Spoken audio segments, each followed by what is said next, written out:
My story, I've always grown up in a Christian home, and that's something that's been very beneficial for me. And I think, uh, you know, not a lot of people fully get to understand what that's like, and just growing up with Christ always being talked about in your home. But it was always super comforting to know that there was, a greater being outside of just this world who is in control and who loves me so much. And that was always super comforting to me.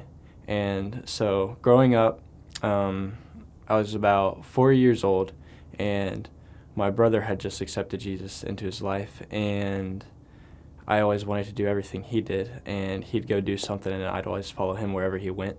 And so right when he accepted Jesus, I was like, I want to do that. I want to accept Jesus. And so I'd go up to my parents, and I'd be like, hey, Mom, Dad, can I accept Jesus? And they'd be like, I don't know if you fully understand the meaning behind it, so I think we're going to wait. And so that didn't stop me from nagging. And so for months and months, I would just nag, Mom, Dad, can I accept Jesus? Can I accept Jesus?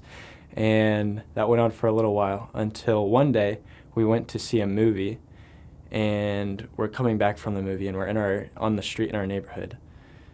And we're about to turn on our cul-de-sac, and our house is just right up the hill. And I'm like, Mom, Dad, can I accept Jesus? And they're like, okay. And so we pull over right there, and we're like probably 100 feet from our house. So we could have easily just gone up there and done it, but they knew there was some urgency to this. And so they pulled over right there in the middle of the neighborhood street, and we prayed to accept Jesus into my life, and it was amazing. And I'll never forget it. Once we got to 7th grade, that is when I went to my first Camp Revolution. I had a lot of my friends going, and they were like, oh, you should go, it's amazing. And so I was like, all right, I'll go.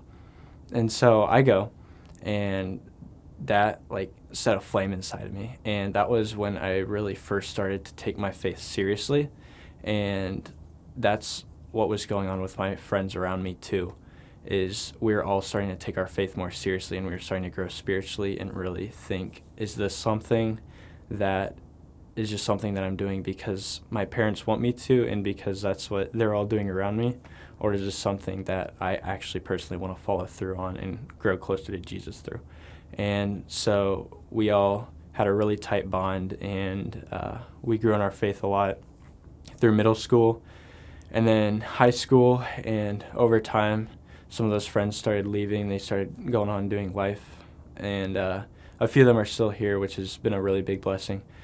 But I've had my ups and downs spiritually and my struggles, but I've always had this comfort of knowing wherever God's leading me and wherever he's guiding me, there's no better place to be than in the middle of his will. And you could be in the middle of a storm or in the middle of a battle, but if you know you're in the middle of where God wants you to be and in the center of his will, then you have a peace that surpasses all understanding. And so that's been something that's stuck with me throughout this entire journey of my spiritual walk. And now I have the privilege of playing in the worship band on Sunday mornings, and that's just been a big blessing for me, and it's something I've loved doing. And so, yeah, that's my story.